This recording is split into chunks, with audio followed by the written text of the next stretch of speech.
Okay. Hello, everyone. Hope you all are doing fine. I forgot to hit something. I thought I was on here already, and apparently I wasn't.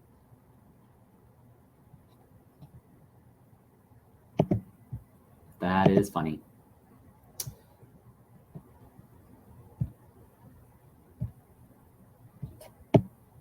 Very, very funny. I do crack myself up sometimes. When you don't really know what you're doing, because you haven't done it before, it tends to happen, I guess. I thought I was live on Rumble. Maybe I'm still not. Checking my my stuff here. Yes, I am live. Okay, cool. See if I can see the chat on here if anyone shows up in there. And I do not. I am live. So I was going to talk about The World of Middle-earth by J.R.R. Tolkien and how this was his mythology for England, because he did not, well, they, I should say, did not have a mythology of their own. They had the legends of King Arthur, which was mainly French, and obviously the Greek and the Roman and Norse and all that other stuff. But they had nothing of their own that was strictly English, so he wanted to create that. Now, since he was a kid, he loved languages, and so he, would always make up his own. And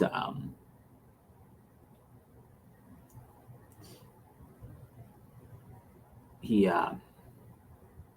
ended up making the Elvish languages, and from that, writing stories about the elves.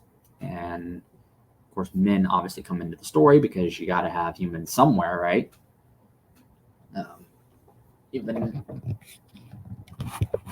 So from all of this, of course, came The Hobbit and The Lord of the Rings. Now, I started reading this stuff when I was 13. I got The Hobbit and The Fellowship of the Ring for Christmas that year. And so I read that, and ended up reading The Two Towers and Return of the King, and I instantly loved it. I will admit, though, the first time I read The Lord of the Rings anyway, I kind of didn't really read it. I kind of just skimmed through it all. The second time, I really, really buckled down and read it. And yes, I loved it. And I read it over and over and over. And then I started reading the Silmarillion and all the other stuff that he wrote, which I have been interested in since then. And that was over 20 years ago.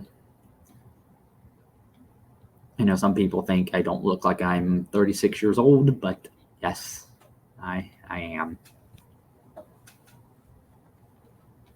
I think it's kind of great that I don't look like I'm old, but I mean, I'm not old, but yeah. Anyway, I have been reading this stuff for so long, and I've read so much, and I just love talking about it. So I figured I'd do a stream today where that's all I'm going to do is talk about it.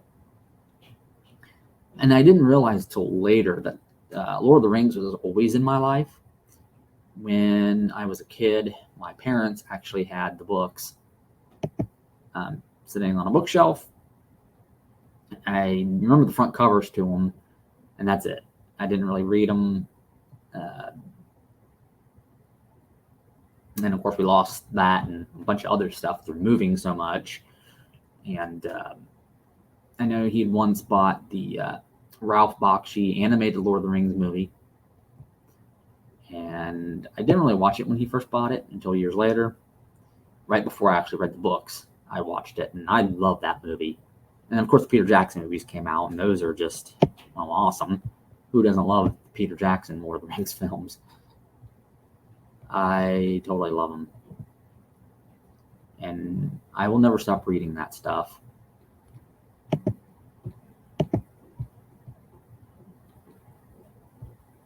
And see if I can actually see myself on here because I don't know. I don't. Maybe I should get like get my phone out or something and. No, stupid computer. No, stop it. I hate computers sometimes.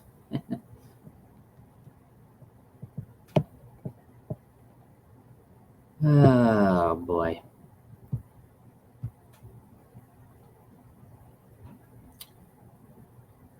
Yeah, that and then of course you get the Rings of Power, and that show was totally stupid. I only watched the first 3 episodes and then I rage quit. My brother-in-law, he only watched the first 10 minutes of the first episode and he's like, yeah, I'm pretty much done. It was just such garbage. But again, I still love the Peter Jackson movies. You're not going to be able to top that. But, I mean, you have to sit here and watch an abomination like Rings of Power. That, yeah. It sucked something. I'm not going to say what. But it being desecrated like it was, I mean, can you blame me for rage quitting? I mean, seriously. I can't blame myself. Who could? I mean, it was just garbage. But I love these stories, and that is not going to change how I feel about them. But anyway, so originally this started out as the Book of Lost Tales. He took all the different stories that he was outlining and writing drafts of and put them all together in a story about a mariner from named Ariel from England. And, well, no, he was actually from Europe. He would go to the Lonely Isle, which would become England, and he would meet the elves, and he would hear their history. They told it to him, and so he wrote it down. And of course, from him come the Anglo-Saxons, and they invade the island and take over. And of course, Tolkien then later decided that the mariner should be named Eowyn, and he would come from England and go to the Lonely Isle, which was now in I guess you could say another dimension, as it would be later on in the Legendarium when you get to the Silmarillion. And the Silmarils did not really factor in that much in there. I don't even think they existed then. I mean, it's been a while since I've read the history of Middle Earth, which details all of this stuff, so I don't quite remember.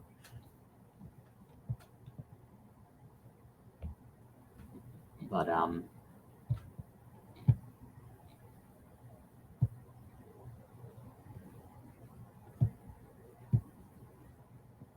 boy.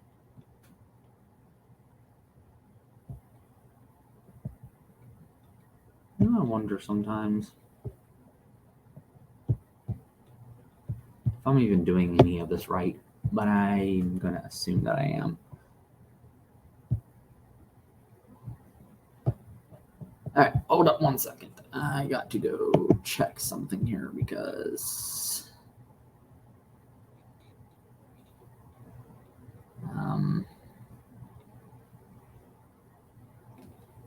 yeah, I gotta see something on my phone.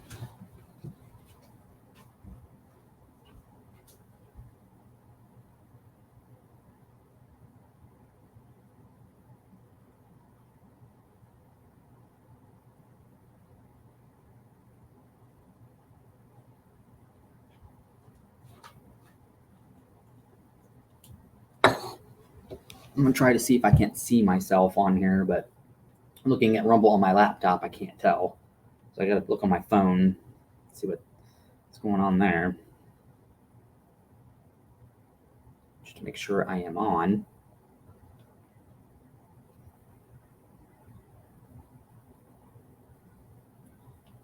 And yes, I am. Sweet.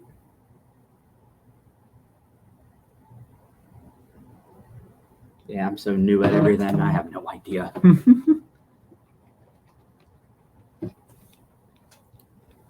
But anyway. And I think it's very interesting when you look at all of the different drafts of all this stuff. And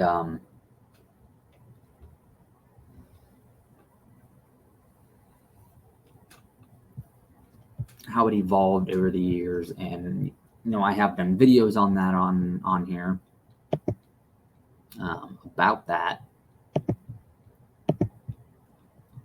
where I went into more detail. And of course, I had it all scripted. This is not scripted, so.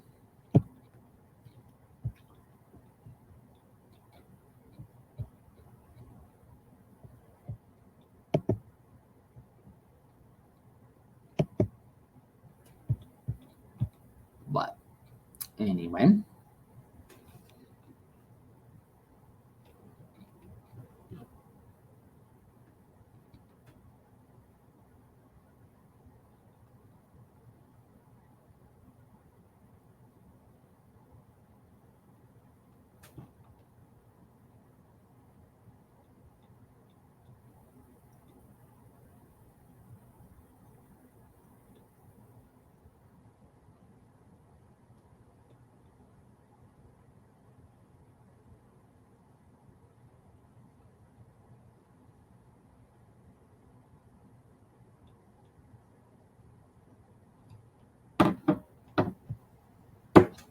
But yeah, I've always been fascinated all this stuff, and if I could, I would probably maybe write some articles on this stuff and maybe create a website, which I've always thought about doing. But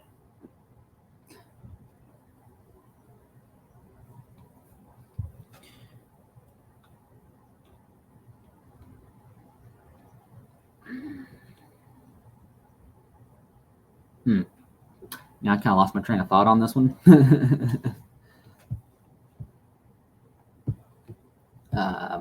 But and even the drafts of the Lord of the Rings, reading those is kind of fun to see how that evolved. Which I think I have done videos on that, a video on that as well. And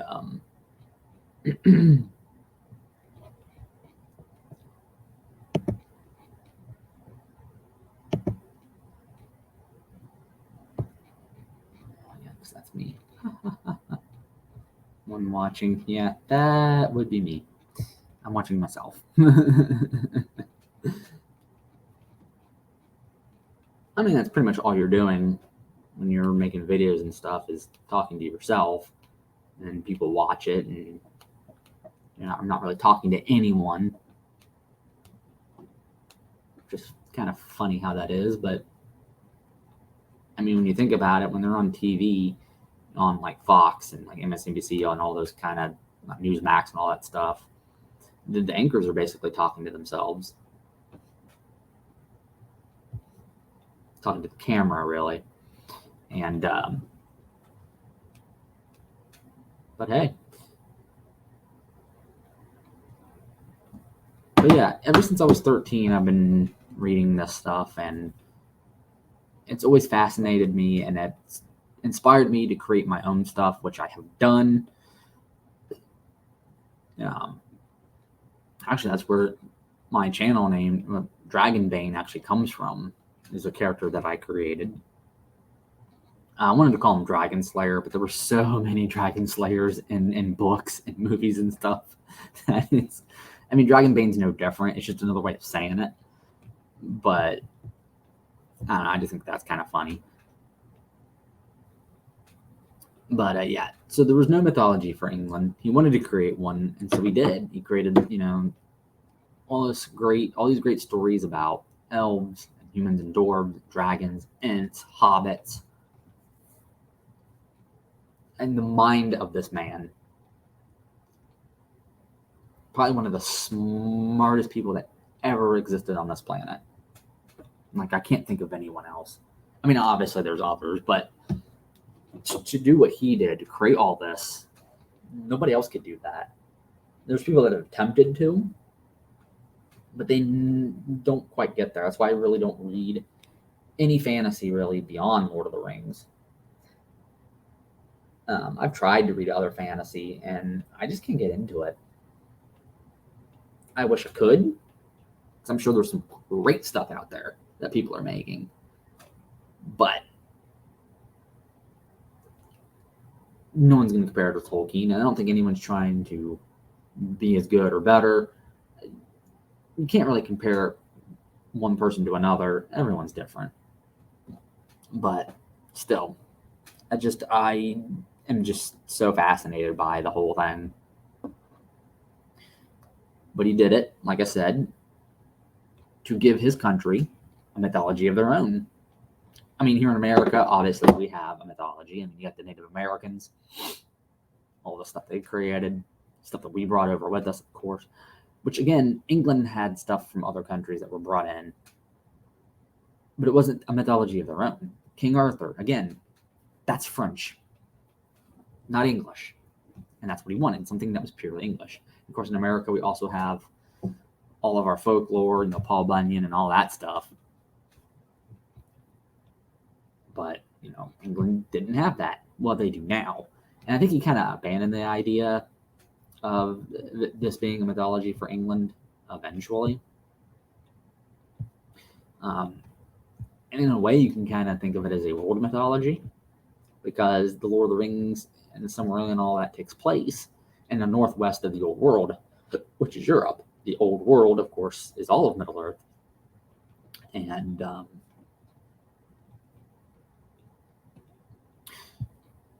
so, yeah. Now I lost my train of thought. What was I going to say?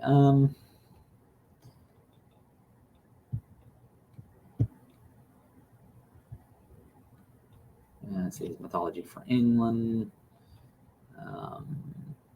Yeah, I kind of lost my train of thought on that one.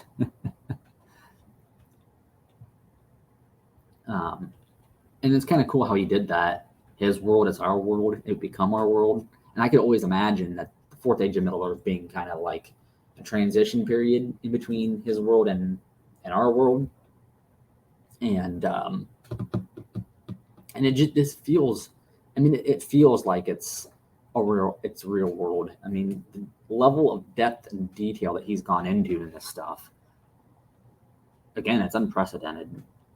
And as he believed, mythology, language, cultures, all kind of, we wouldn't have mythology without language.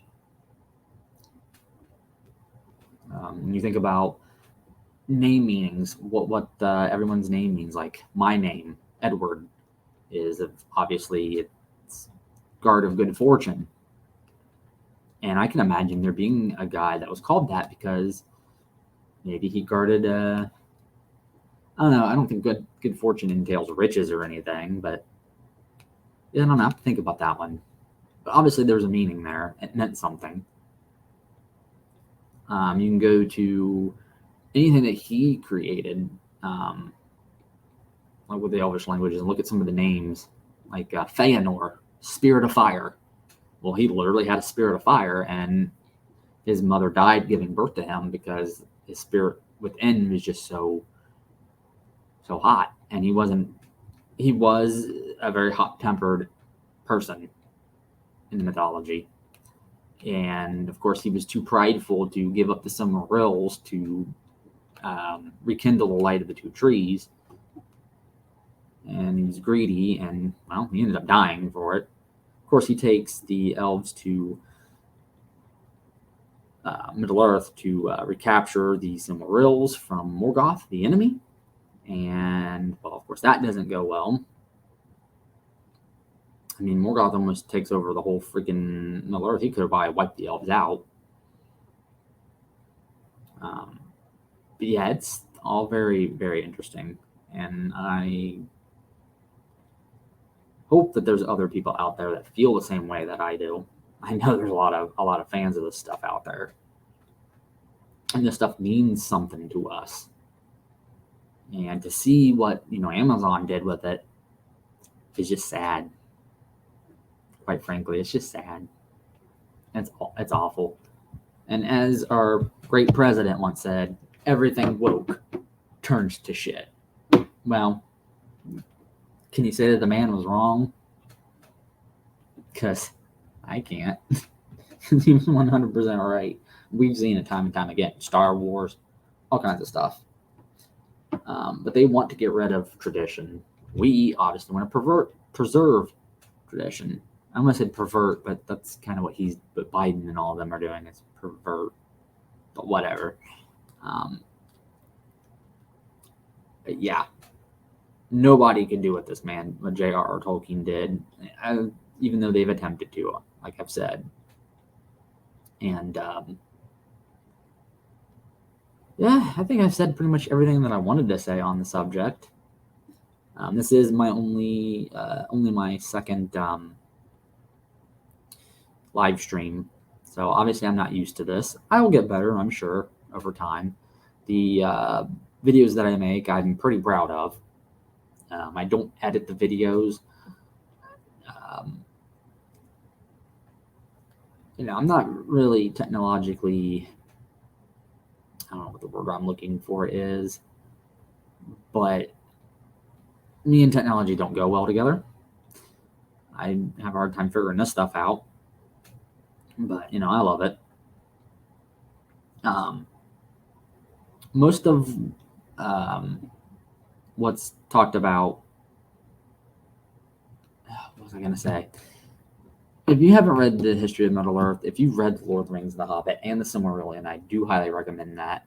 Obviously, The Silmarillion you have to read, or a lot of that's just not going to make sense to you. And I know The Silmarillion is very hard for people to read, very hard to understand because of all the names. And it's kind of like the Bible, and it has been compared to that. You look at all the names and stuff in there, and I think I'm pretty good when it comes to reading names in the Bible. I think I kind of got that down pretty well, too. Obviously, I know Elvish. Well, if I come across it, obviously I can be able to read it. You can't really speak Elvish. He never really... he didn't create it for that reason. Didn't make enough. I mean, languages take time to evolve. And one human lifetime is not really enough time to really create a full language that you can just speak fluently in. It's not like Italian or English or German.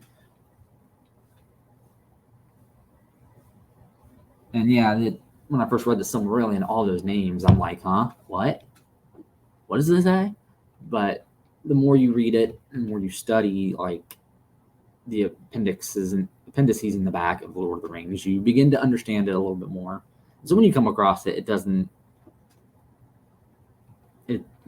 little different. And there's a lot of people out there who can speak Elvish, but a lot of the words and stuff that they use is not stuff that Tolkien invented. A lot of what you see in the Lord of the Rings movies is not what he wrote. Obviously, some of that's there, but in order to have that dialogue in those movies like they did, they had to make some stuff up. But I believe they used what Tolkien had written on the Elvish languages to kind of flesh it out. But it's really not technically real Elvish, because you cannot speak real Elvish. You want to speak a second language? Well, there's plenty of books on whatever language you want out there that you can speak fluently in, and you're just not going to do it with Elvish. But it is a very fascinating language. And I think the elves are definitely one of my favorite races in those books. I know most people like hobbits, and it was because of people's love for the Hobbit that he wrote Lord of the Rings, because his publishers asked him to, because it was so popular. He didn't want to write a sequel. The Hobbit wasn't even supposed to be a part of this Legendarium. It was just a bedtime story that he told to his children that he wrote down. A publisher got a hold of it, published it, and said, hey, write a sequel. And so he did. And at first, when he began to write it, he had no idea what it was going to be about. And he kept writing and rewriting the first chapter until we get to the first chapter that we know of from The Lord of the Rings. And once he did get into writing it, I mean, he didn't really know the direction it was going to go in. Like when the Black Rider shows up for the first time, that was a surprise to him. Aragorn was still a mystery to him. Aragorn actually started out as a hobbit named Trotter, which I found very interesting when I read that.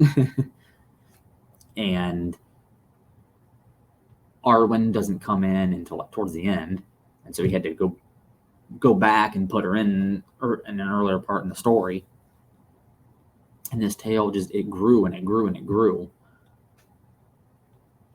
When it came time to publish it, it of course was one big book, and the publishers were like, hey, we can't really afford to publish this as is. You may either have to cut it down or split it into 3 books.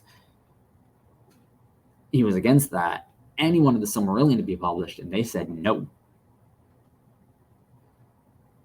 I'm not going to publish that. And so he went to someone else, and then that, of course, fell through. So he went back to the original publisher, said, okay, I'll forget the Silmarillion, and I'll take the Lord of the Rings and cut it into 3. And so they did.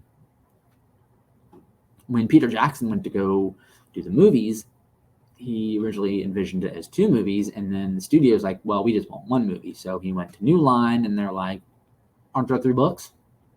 There should be 3 movies. And so that's what he did. And I love the Peter Jackson films. I don't agree with everything that he did in those movies, some of his decisions. But I understand why he did what he did. And I love those movies. The Hobbit, he kind of dropped the ball on that one. I mean, you're taking a slim little 300-page book and you're dividing that into 3 movies. That makes not a whole lot of sense. And there's people out there that hate on those movies. I love the Hobbit movies, and I am not ashamed to say that I love them. And I want to see more content, but after what Amazon did, yeah, I don't think you should.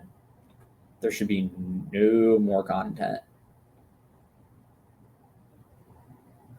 But hopefully what's going to happen next, if Peter Jackson's involved, maybe it'll be better. I don't know, but I hope.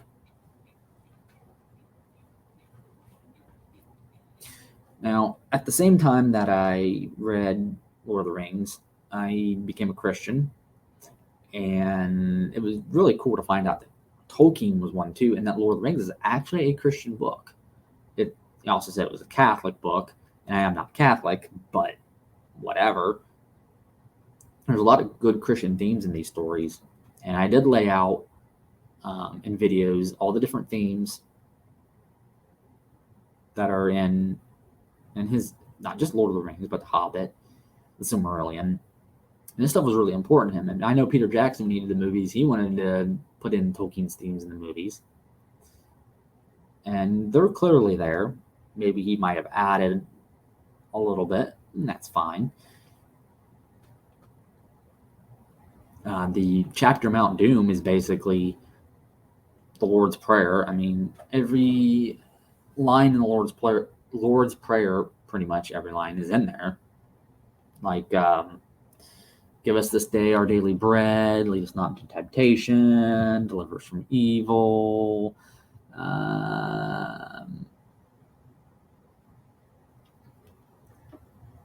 Well, of course, I think the actual translation should be the evil one, which of course is Satan. But who is the evil one in the Lord of the Rings? It's Sauron. Of course, he's not the Satan of the Lord of the Rings. That would be Morgoth, and he's in the Silmarillion. But that's beside the point. Tolkien was a great lover of Norse mythology, and that, he put that in there, and it's clear as day. I mean, I have Sauron. Odin has one eye. and more powerful than when he had 2 eyes. Even when Odin would come down, he would, of course, dress up as an old man in gray. Gandalf, come on. And so you see a lot of that stuff in there. And I've gone back and tried to read some of that stuff, just so I could see where he's getting everything from. And that stuff is even interesting. It can be dry. I mean, I tried to read Plato's The Republic. I didn't really get through all of it. I don't think I even really understood some of it, most of it anyway. I'll probably have to finish that off and maybe give it another read through. A lot of these old epics and stuff are not like what you would see in Lord of the Rings or any other fantasy books that are out there. But I've always been fascinated by that too. I used to be big into Greek mythology when I was a kid. But you definitely see all these influences in Tolkien's works, especially the myth of Atlantis, the Island Kingdom of Numenor. And the story behind how that came to be is interesting too, where he kept having this dream about a great wave would come and overtake England and just swallow up the land. And his son Michael ended up having the same dream, and he wanted to write a kind of mythology, an Atlantis myth of his own based off of that. And it was originally, he was going to write a book called The Lost Road, and it was about a father and son who travel back into time. And they actually go to what would become Middle-earth, which is Tolkien's world. And you hear about the Island Kingdom of Numenor, and they go there, and he wrote a story out of that. And The Downfall of Numenor, which is another good story. That was also the name of a book that came out recently. Last year, I think it was. I have not read it yet. Obviously, everything that's in there I've read before, because stuff that's pulled from History of Middle-earth, Unfinished Tales. I've seen all of this. Read all of it. And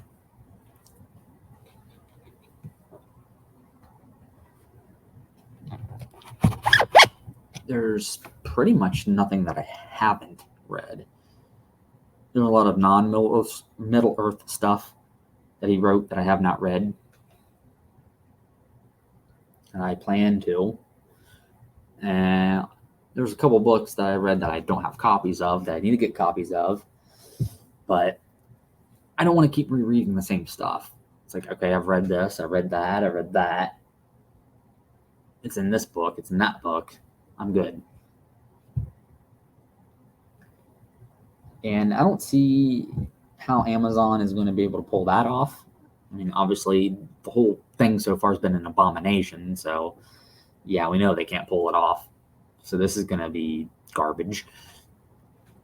Season 2, who knows what's going to happen. I'm not even going to watch. I don't even care. I'm not going to pay no attention. Because this is not Tolkien.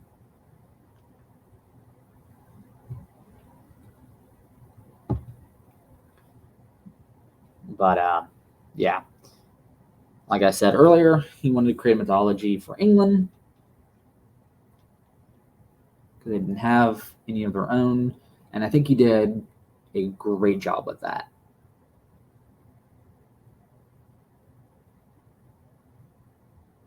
And hopefully,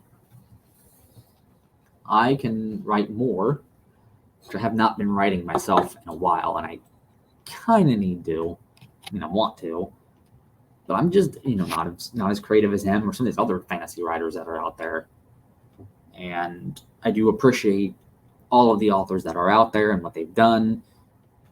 But again, you're never going to compare to Tolkien. And because of that, I've never read anything else except for like 1 or 2, which were good. Were good. And maybe I'll revisit those and finish the rest of the series that those are from. We'll see. I tried reading the Harry Potter books. That I can't really I couldn't really get into it. Like, I got to book 4, The Goblet of Fire, and I barely got through that. Like, I only read maybe the first 5 or 6 chapters, and I just couldn't do it. It wasn't the length of the book, because I've read longer. I've read The Lord of the Rings. I've read the Bible. They were pretty long. Yeah, they took me a while, but I'd done it. I mean, Stephen King's It is another big book. That takes a while. So it wasn't that. I wasn't daunted by the length of these books. I don't really know why I never really finished that. Maybe that's something I should revisit. Of course, Game of Thrones I'm staying away from until George R. Martin finishes those books. Once the series is done, then I'll go through and read all that. The show was great. Season 8, obviously, not that great. But it wasn't the worst thing I've ever seen, so. Oh, sorry about that too much. Tired. And I really do enjoy reading Tolkien, and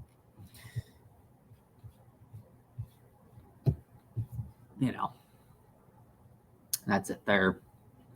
Anyway, I think I've said pretty much everything that I've wanted to say. Kind of running out of things to say here. I know there's so much more to talk about. Maybe if I were to script this out a little bit more, maybe it'd be better. But I just wanted to get on here and ramble a little bit about it. Just for a little bit. Say what's on my mind there. I'm not going to live stream every day, but I'm going to try to do as many as I can. And I'm just going to probably talk about a bunch of things, really. I mean, especially the stuff that goes on in the news and all that. I really want to get into and rant about that. Maybe go read some news articles on here or something. Be like Alex Jones, I really do love and appreciate that guy for what he's done. But yeah, Lord of the Rings will always be the best fantasy novel ever written. J.R.R. Tolkien, the greatest fantasy author that there has ever lived. And if you have not read it, I suggest that you do. You will really, really enjoy these books. They're not, Lord of the Rings especially, is not what you would come to expect from most authors, because the way it's written, most authors don't write that way, and most publishers today would throw it out. They would reject it outright. Because you get chapters where you go away from one group of characters and then you go to another. I mean, the whole first half of the Two Towers, Frodo and Sam, you don't hear about them until the second half of the book. And then you get to the Return of the King. It's like first half, everything. It's all over the place. You typically don't see that, but I think maybe today it's a little different because maybe Tolkien has set a precedent. I don't know, but yeah, that's pretty much it. I think I'm gonna go off of here. And now I got to. Yeah, I can't wait to get used to this, because I mean, I'm having fun doing all this. This is only my second live stream, but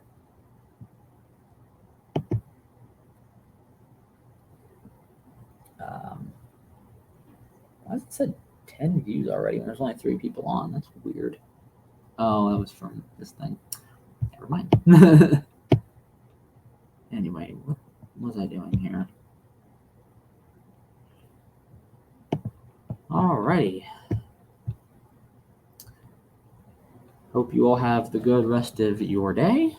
I gotta go to bed because I gotta work tonight, even though I'm supposed to be off. Then I had to switch because certain things tonight at work I do not want to do, or tomorrow night that I would have to do that I don't want to do, and I'd have to do that. And so tonight I switched with someone so I don't have to do that crap. Thank the Lord. I just can't do it. Anyway, enjoy the rest of your day, and I will catch you all later.